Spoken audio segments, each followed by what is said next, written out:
تہجد کی نماز، جس کو صلاۃ اللیل بھی کہتے ہیں، رات کی نماز، یہ بڑی عظیم نعمت ہے۔ کہنے کو تو یہ فرض یا واجب نہیں ہے، اللہ تعالیٰ نے اپنے بندوں پر رحمت اور شفقت کرتے ہوئے اس کو فرض قرار نہیں دیا کہ ہر آدمی کے ذمہ لازم ہو کہ وہ ضرور تہجد پڑھے اور ضرور رات کی نماز پڑھے۔ اگر ایسا کر دیتے تو ہم جیسے کمزور لوگ پتہ نہیں کہاں جاتے۔ اللہ تعالیٰ نے فرض لازم تو نہیں کیا، لیکن سنت بنایا اس کو، اور سنت بھی ایسی ہے کہ اس کے ذریعے جو باطن کے مدارج طے ہوتے ہیں اور اس کے ذریعے جو انسان کی روحانی ترقی ہوتی ہے وہ کسی اور عمل میں شاید نہیں۔ اللہ تعالیٰ نے رات کی تاریکی میں نماز پڑھنے اور اللہ تعالیٰ کے ساتھ رابطہ جوڑنے میں جو تاثیر رکھی ہے وہ عجیب و غریب ہے، اور کوئی دوسرا عمل اس کی ہمسری نہیں کرتا۔ ان ناشئۃ اللیل ہی اشد وطئا واقوم قیلا۔ رات کا وقت ہوتا ہے، دن کے وقت میں انسان اپنے دنیا کے کام دھندوں میں لگا ہوا ہے، دل کہیں ہے، دماغ کہیں ہے، خیالات منتشر ہیں، اور کبھی کوئی بیچ میں حائل ہو گیا، کبھی کوئی بیچ میں حائل ہو گیا، یہ سلسلہ چلتا رہتا ہے۔ لیکن رات میں، رات کی تاریکی میں جب اللہ جل جلالہ سے رابطہ جوڑا جاتا ہے تو اللہ تبارک و تعالی اس وقت خصوصی فضل و انعام فرماتے ہیں۔ ایک حدیث میں ہے کہ رسول کریم سرور دو عالم صلی اللہ علیہ وسلم نے ارشاد فرمایا کہ جب رات کا 1/3 حصہ گزر جاتا ہے تو اللہ جل جلالہ آسمان دنیا پر نزول فرماتے ہیں، اور ان کی طرف سے یہ اعلان عام ہوتا ہے کہ ہے کوئی مغفرت طلب کرنے والا جس کی میں مغفرت کروں، ہے کوئی رزق مانگنے والا جس کو میں رزق دوں، ہے کوئی جو مبتلا آزار ہو، مصیبت میں مبتلا ہو، جس کو میں عافیت عطا کروں۔ اللہ جل جلالہ کی طرف سے یہ اعلان ہو رہا ہوتا ہے پہلے 1/3 رات گزرنے کے بعد، مسلسل یہ اعلان اللہ تعالیٰ کی طرف سے جاری رہتا ہے صبح تک۔ تو گویا اللہ جل جلالہ کی خصوصی رحمت متوجہ ہوتی ہے ان اوقات میں اپنے بندوں کی طرف، اور جو بندے اس وقت میں اللہ جل جلالہ سے اپنا رابطہ جوڑتے ہیں اور تعلق قائم کرتے ہیں وہ اللہ تعالیٰ کی ان رحمتوں کے سزاوار ہوتے ہیں۔ بڑا قیمتی وقت ہے جو اللہ تبارک و تعالیٰ نے یہ رکھا ہے، اور اس رات کی نماز میں بڑی ہی عظیم فضیلت رکھی ہے۔ اور آپ صحابہ کرام کو کیونکہ نماز فرض نہیں تھی، تہجد کی نماز فرض تو تھی نہیں کہ آپ اس کی فرائض کی طرح تاکید فرماتے، لیکن ترغیب دیتے تھے رات کی نماز۔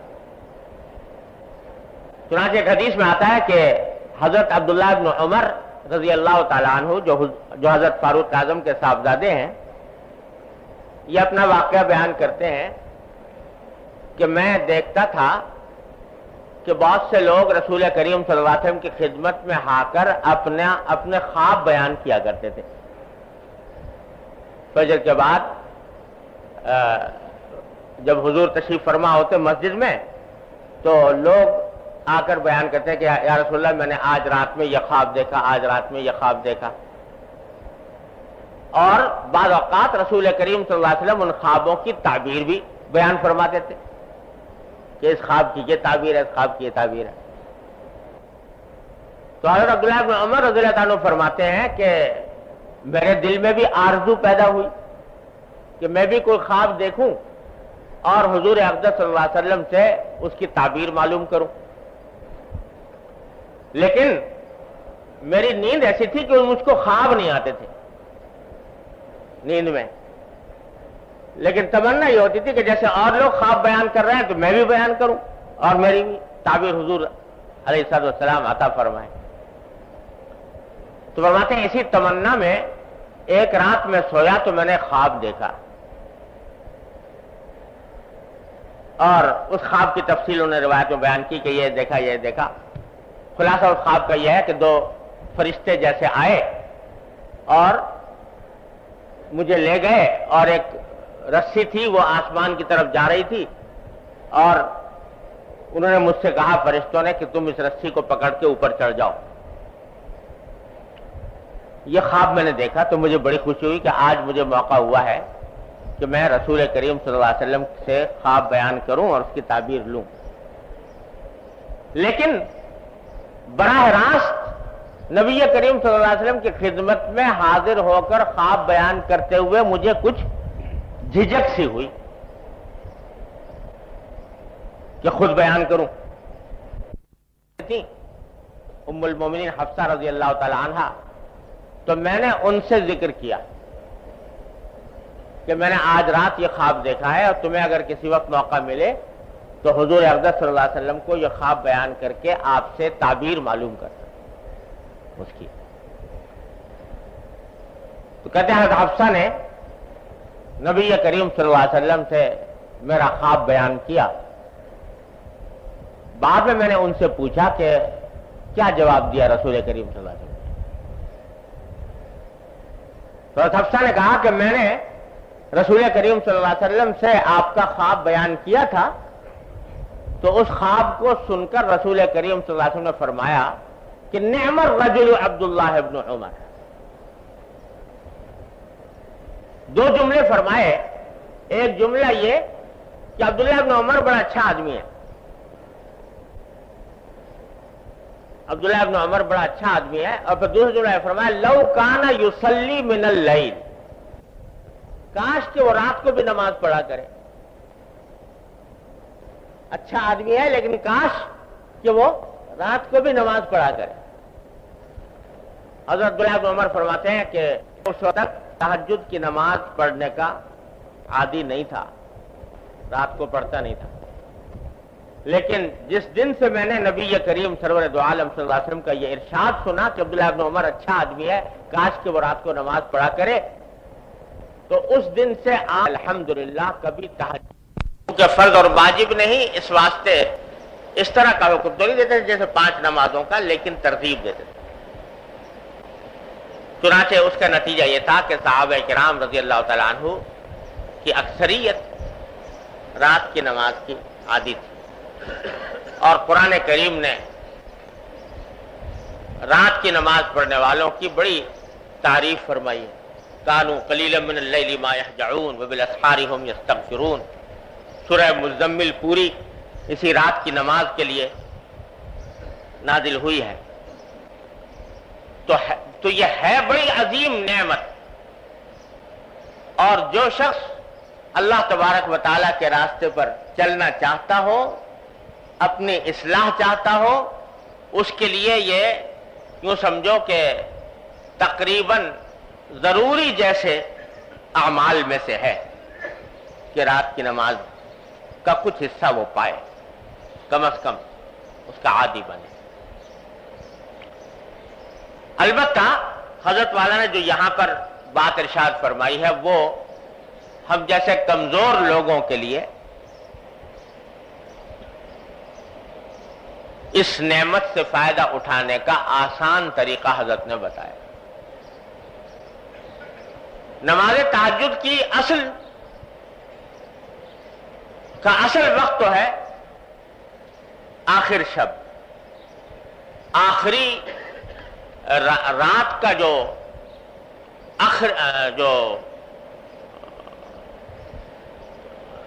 رات کا جو آخری حصہ ہے وہ افضل وقت ہے تہجد کا، بلکہ فقہاء کرام نے یہ فرمایا ہے کہ اگر رات کو 3 حصوں میں تقسیم کیا جائے تو دوسرا تہائی حصہ یہ افضل ترین وقت ہے کہ آدمی اس وقت میں تہجد پڑھے، پھر چاہے بعد میں سو جائے اور پھر فجر کے لیے اٹھے۔ اور اگر رات کو 2 حصوں میں تقسیم کیا جائے تو آخری حصہ جو ہے وہ زیادہ افضل ہے تہجد کے لیے۔ تو اصل بات یہ ہے کہ آدمی کو چاہیے کہ اس کا اہتمام کرے کہ اللہ تبارک و تعالیٰ توفیق دے تو آخر شب میں بیدار ہو کر تہجد کی نماز ادا کرے۔ لیکن ایک حدیث ہے جو معجم طبرانی میں مروی ہے، اس میں رسول کریم صلی اللہ علیہ وسلم نے ارشاد فرمایا کہ لا بد من صلاۃ بلیل ولو حلب شاہ، کہ رات کے وقت میں کچھ نماز پڑھنا ضروری ہے۔ ضروری ہونے کا معنی یہ کہ اللہ تبارک و تعالیٰ کی رحمتوں کو متوجہ کرنے کے لیے اور اپنی اصلاح کی خاطر آدمی کو ضروری ناگزیر ہے کہ وہ رات کے اندر کچھ نماز پڑھے۔ اور فرمایا ولو حلب شاتن، چاہے وہ اتنی ہی دیر کیوں نہ ہو جتنی دیر میں ایک بکری کا دودھ دویا جاتا ہے۔ بکری کا دودھ اگر دوئیں تو بہت زیادہ وقت نہیں لگتا اور جلدی دوہا جاتا ہے، کیونکہ دودھ کم ہوتا ہے بکری کا گائے اور بھینس کے مقابلے میں۔ تو بتائیں کہ جتنی دیر میں بکری کا دودھ دویا جاتا ہے اتنا ہی کیوں نہ ہو، لیکن نماز رات کی نماز فرمایا لا بد من صلاۃ بلیل، ضرور ہونی چاہیے اور کسی مومن کو وہ چھوڑنی نہ چاہیے۔ پھر آگے فرمایا، یہ حدیثی کا حصہ ہے کہ وَمَا كَانَ بَعْدَ صَلَاةِ الْعَشَاءِ فَهُوَ مِنَ اللَّيْلِ، کہ نماز عشاء کے بعد جو بھی نماز پڑھی جائے وہ صلاۃ اللیل میں داخل ہے، تہجد کے مفہوم میں داخل ہے، جو عشاء کے بعد جو بھی نماز پڑھی جائے۔ اس حدیث میں رسول کریم سرور دو عالم صلی اللہ علیہ وسلم نے ہم جیسے کمزوروں کے لیے یہ آسانی کا راستہ تجویز فرما دیا کہ اگر سونے کے بعد اٹھنا مشکل ہو رہا ہے تو اول شب میں نماز عشاء پڑھنے کے بعد بھی اگر کچھ نماز تہجد کی نیت سے صلاۃ اللیل کی نیت سے پڑھ لی جائے تو انشاءاللہ تہجد اور صلاۃ اللیل کی برکات سے محرومی نہیں ہوگی۔ اس لیے بزرگ فرماتے ہیں کہ آدمی کو کوشش تو پوری یہ کرنی چاہیے کہ آخر شب میں اٹھ جائے، لیکن اگر اس کی عادت نہیں پڑی یا کوئی عارض درپیش ہے تو نماز عشاء کے بعد اور وتر سے پہلے اور عشاء کے بعد کچھ رکعتیں پڑھنے کا معمول بنا لے بنیت تہجد بنیت صلاۃ اللیل۔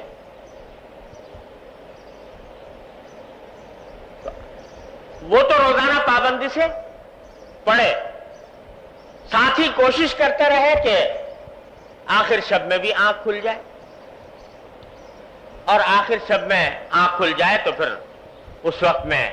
جتنی توفیق ہو اس وقت میں پڑھ لے، اور اگر فرض کرو آنکھ نہ کھلی تو کم از کم عشاء اور وتر کے درمیان جو نماز پڑھی ہے وہ صلاۃ اللیل تہجد کے حکم میں انشاءاللہ لکھی جائے گی اور تہجد اور صلاۃ اللیل کی برکات سے مکمل محرومی نہیں ہوگی۔ تو یہ کام تو بھائی ہر مومن کو کرنا ہی چاہیے کہ عشاء اور وتر کے درمیان کچھ رکعتیں پڑھ لے تہجد کی نیت سے، 4 پڑھ لے، 6 پڑھ لے، 8 پڑھ لے، جتنی توفیق ہو اتنی پڑھ لے، اور پھر کوشش ساتھ میں یہ بھی رہے، لیکن اس کا مطلب یہ نہیں ہے کہ اس پر اکتفا کر کے بیٹھ جائے، بلکہ اپنی یہ کوشش جاری رکھے کہ آخر شب میں بھی میں اٹھوں، اور جب اٹھ جائے تو اس وقت کی نماز بھی ادا کر لے۔ اور جیسا میں نے عرض کیا کہ یوں تو نماز تہجد کے لیے کوئی خاص تعداد اس طرح کی مقرر نہیں ہے کہ بھئی اتنی ہی پڑھنی ہے ضرور، جتنے بھی موقع مل جائے، 2 پڑھ لے، 4 پڑھ لے، 6 پڑھ لے، 8 پڑھ لے، 10 پڑھ لے، 12 پڑھ لے، سب جائز ہے۔ اور اس میں سے کچھ اول شب میں پڑھ لے، کچھ آخر شب میں پڑھ لے، یہ بھی جائز ہے۔ اور البتہ وتر کا حکم یہ ہے کہ اگر آخر شب میں اٹھنے کا پکا یقین ہو تب تو وتر آخر شب میں پڑھنے چاہیے، اور اگر پکا یقین نہیں ہے، پتہ نہیں کہ میری آنکھ کھلے گی کہ نہیں کھلے گی، تو پھر وہ وتر اول رات ہی میں پڑھ لینے چاہیے۔ پھر اگر فرض کرو آنکھ کھل گئی تو دوبارہ وتر دہرانے کی ضرورت نہیں، صرف تہجد کی نماز پڑھ لے، یہ بھی کافی۔ لیکن اس طرح عادت ڈالنے کی ضرورت ہے۔ اور یہ جو میں نے عرض کیا کہ آخر شب میں اٹھنے کی کوشش کرے، اس کے لیے حضرت والا نے ایک اور ہمارے حضرت والا حضرت حکیم الامت قدس اللہ تعالیٰ سرہ کا عجیب یہ مزاج تھا کہ کمزور سے کمزور اور بے ہمت سے بے ہمت آدمی کے لیے بھی کچھ نہ کچھ نسخہ تجویز فرما دیتے تھے، کہ کوئی یہی نہیں کہ کوئی باہمت بڑا طاقتور اور مضبوط آدمی ہو تو وہی عمل کر سکتا ہے، نہیں، جو کمزور ہیں، بے ہمت ہیں، ان کے واسطے بھی کوئی نہ کوئی آسان نسخہ ایسا تجویز فرما دیتے تھے کہ عمل کر لیں تو انشاءاللہ اس کا کچھ نہ کچھ نفع ان کو ہو جائے۔ تو حضرت نے فرمایا جن لوگوں کو آخر شب میں اٹھنے کی عادت نہیں ہے تو وہ ایک کام کر لیں۔ فرما دیتے کہ اکثر ایسا ہوتا ہے کہ رات کو سوتے سوتے کسی نہ کسی وقت آدمی کی آنکھ کھل جاتی ہے، کبھی قضاء حاجت کے لیے پیشاب وغیرہ کی ضرورت پیش آ گئی، کبھی ویسے ہی آنکھ کھل گئی تھوڑی دیر کے لیے۔ فرما دیتے کہ اس جب کہ آنکھ کھل گئی تو اس وقت تھوڑی دیر کے لیے بستر پر بیٹھ جاؤ۔ کیا تو میں نہیں کہتا کہ جاؤ جا کے وضو کرو اور نماز پڑھو، لیکن ابتدا میں جب آنکھ کھلی تو تھوڑی دیر کے لیے بستر پر بیٹھ جاؤ اور بیٹھ کر یہ سوچو کہ یہ وہ وقت ہے جس کے بارے میں حدیث میں آیا ہے کہ اللہ تعالیٰ کی طرف سے پیغام آ رہا ہے، اعلان عام ہو رہا ہے کہ ہے کوئی مغفرت مانگنے والا جس کی میں مغفرت کروں۔ تو یہ تصور کر کے تھوڑی دیر کے لیے دعا کر لو بیٹھ کے، ایک تو اپنی مغفرت کی دعا کر لو اور دوسرے اس بات کی دعا کر لو کہ یا اللہ مجھے تہجد میں آخر شب میں اٹھنے کی توفیق نہیں ہو رہی، اپنے فضل و کرم سے مجھے یہ توفیق عطا فرما دیجئے۔ فرمایا یہ دعا کرو، پڑھ کے سو جاؤ۔ حضرت فرماتے ہیں اگر اتنا ہی کر لو تو جو آدمی یہ کام کر لے گا پابندی سے تو انشاءاللہ اللہ تعالیٰ کی طرف سے اس کو توفیق ہوگی اور ضرور ہوگی انشاءاللہ، اگر پابندی سے یہ کام کر لے۔ تو ہمارے حضرت والا حضرت حکیم الامت قدس اللہ تعالیٰ سرہ فرماتے تھے کہ حقیقت کا مزاج یہ تھا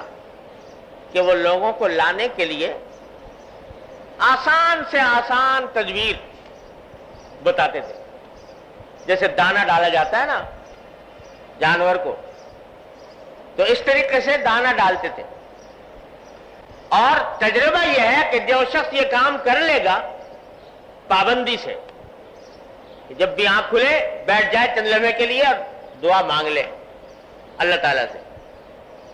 انشاءاللہ وہ تہجد کی برکات سے محروم نہیں رہے۔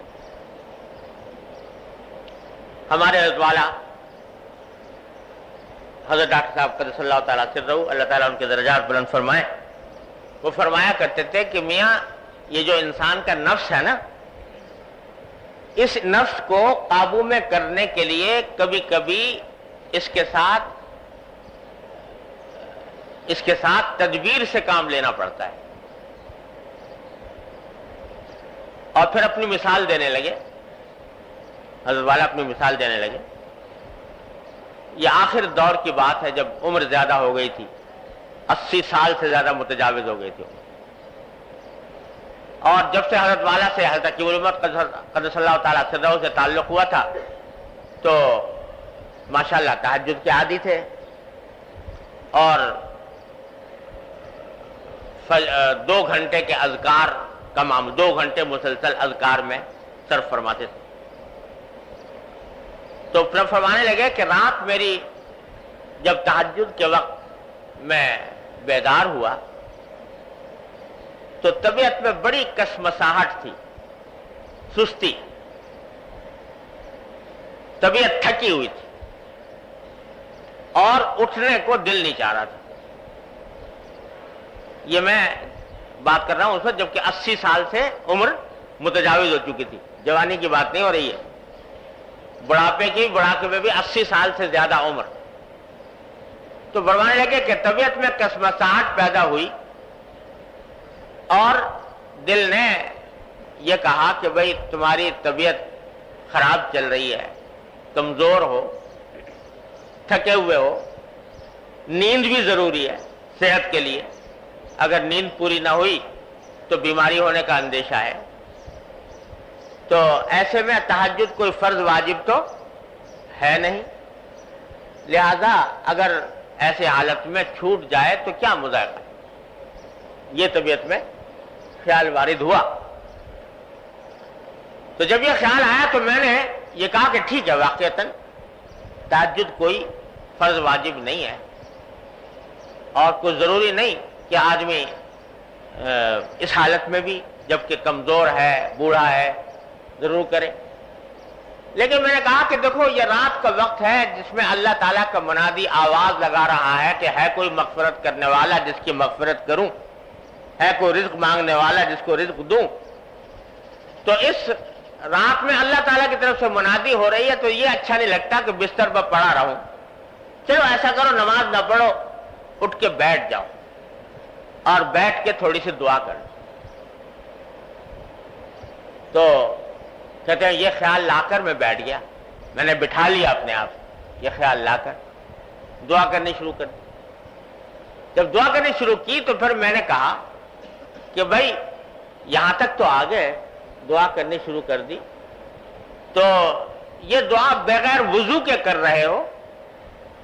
تو ذرا سا آگے بڑھ کے وضو کر لو. وضو کر کے اگر دعا کرو گے تو اس میں زیادہ برکت ہوگی. نہ پڑھنا نماز، لیکن وضو کر کے دعا کر لو.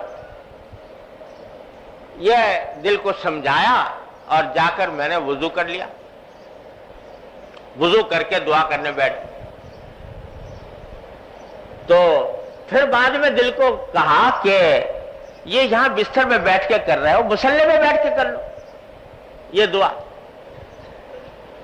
تو کرنے لگے، میں مصلی پہ جا کے جب پہنچا تو بس اللہ اکبر کر کے نیت باندھ جلدی سے. تو فرمایا کہ انسان کو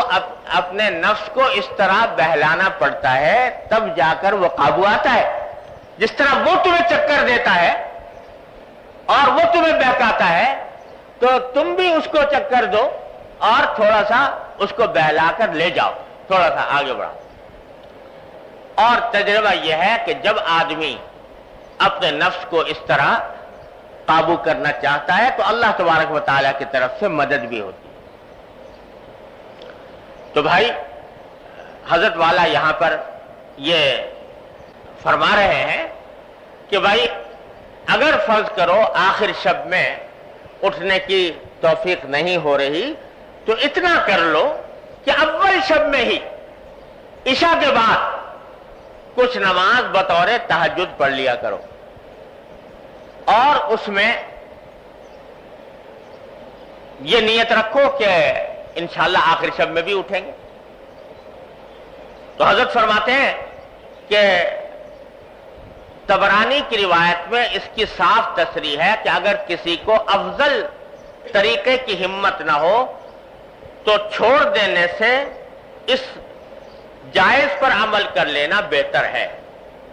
اسی طرح بیداری کا اگر یقین نہ ہو تو بعد عشاء سب معمولات کو ادا کر لینا بہتر ہے. یہ کام تو بھائی ہر مسلمان کو اس سے محروم نہ رہنا چاہیے. جب اللہ تعالیٰ نے اتنی آسانی پیدا فرما دی تو اس سے محروم نہ رہنا چاہیے. عشاء کے فرضوں اور سنتوں کے بعد اور وتر سے پہلے یہ چند رکعتیں تہجد کی نیت سے پڑھ لی جائیں. اور یہ چونکہ نفلیں ہیں اور نفلی عبادتوں میں اللہ تبارک و تعالیٰ نے بڑی وسعت رکھی ہے، توسع رکھا ہے. اس میں بہتر یہ ہوتا ہے کہ ذرا طویل قرات ہو، طویل رکوع ہو، طویل سجدے ہوں، اور رکوع اور سجدے کے اندر جو معصور دعائیں ہیں وہ بھی پڑھنی، مسنون دعائیں جو رسول کریم صلی اللہ علیہ وسلم سے قرآن کریم کی دعائیں یا نبی کریم صلی اللہ علیہ وسلم سے جو دعائیں مسنون طور پر ثابت ہیں، مناجات مقبول وغیرہ میں جو لکھی ہوئی ہے، وہ سجدے کی حالت میں، رکوع کی حالت میں مانگتے رہنا، یہ بھی نبی کریم صلی اللہ علیہ وسلم کی سنت. حضرت عائشہ رضی اللہ تعالیٰ عنہ بیان فرماتی ہیں کہ ایک مرتبہ رات کو میری آنکھ کھلی تو میں نے نبی کریم سرور دو عالم صلی اللہ علیہ وسلم کو اپنے بستر پر نہ پایا. تو میں چراغ ہوتے نہیں تھے کمرے میں، تو میں نے ہاتھ سے ٹٹولنا شروع کیا کہ حضور کہاں تشریف لے گئے ہیں. ٹٹولتے ٹٹولتے میرا ہاتھ جو ہے نبی کریم صلی اللہ علیہ وسلم کے مبارک انگوٹھے، پاؤں کے انگوٹھوں پر پڑا، اور وہ انگوٹھے کھڑے ہوئے تھے، یعنی سجدے کی حالت میں تھے. آپ تہجد پڑھ رہے تھے، سجدے کی حالت میں تھے. پھر میں نے جب قریب پہنچی تو میں نے سنا کہ رسول کریم صلی اللہ علیہ وسلم سجدے کی حالت میں ہیں اور یہ فرما رہے ہیں کہ اللہم انی اعوذ برضاک من سخطک وبمعافاتک من عقوبتک واعوذ بک منک لا احصی ثناء علیک انت کما اثنیت علی نفسک. یہ دعا مانگ رہے ہیں سجدے میں کہ اللہم انی اعوذ برضاک من سخطک، یا اللہ میں آپ کی ناراضگی سے آپ کی رضامندی کی پناہ مانگتا ہوں. اس بات سے پناہ مانگتا ہوں کہ آپ مجھ سے ناراض ہو جائیں. آپ کی رضا کی پناہ مانگتا ہوں آپ کی ناراضی سے، اور آپ کے عذاب سے پناہ مانگتا ہوں، آپ کے عذاب سے پناہ مانگتا ہوں آپ کی معافی کی، کہ آپ مجھے معاف کر دیں، کہ مجھے عذاب نہ دیں. تو یہ معصور دعائیں آپ پڑھ رہے تھے حالت سجدہ میں. اس لیے تمام نفل نمازوں میں بالعموم اور تہجد اور صلاۃ اللیل میں بالخصوص رکوع میں اور سجدے میں علاوہ جو اس کے اذکار ہیں، سبحان ربی العظیم، سبحان ربی الاعلی وغیرہ، اس کے علاوہ جو دوسرے دعائیں ہیں دوسری، وہ بھی پڑھی جا سکتی ہیں. اور جب آدمی ذرا اہتمام اور توجہ سے یہ دعائیں پڑھے تو صلاۃ اللیل کا لطف اور اس کے ذریعے اللہ تبارک و تعالیٰ کے ساتھ تعلق میں قوت ایسی پیدا ہوتی ہے کہ جو اور کسی عمل میں مشکل سے ہوتی ہے. رات کی نماز میں اللہ نے بڑا عجیب معاملہ رکھا ہے. حضرت شیخ عبد القادر جیلانی رحمۃ اللہ علیہ، اللہ تعالیٰ ان کے درجات بلند فرمائیں، یہ آپ سب جانتے ہیں بڑے درجے کے اولیاء اللہ میں سے ہیں. تو جب ان کی ولایت اور ان کی بزرگی کی شہرت ہوئی تو وہاں ایک ریاست تھی جس کا نام تھا نیمروز.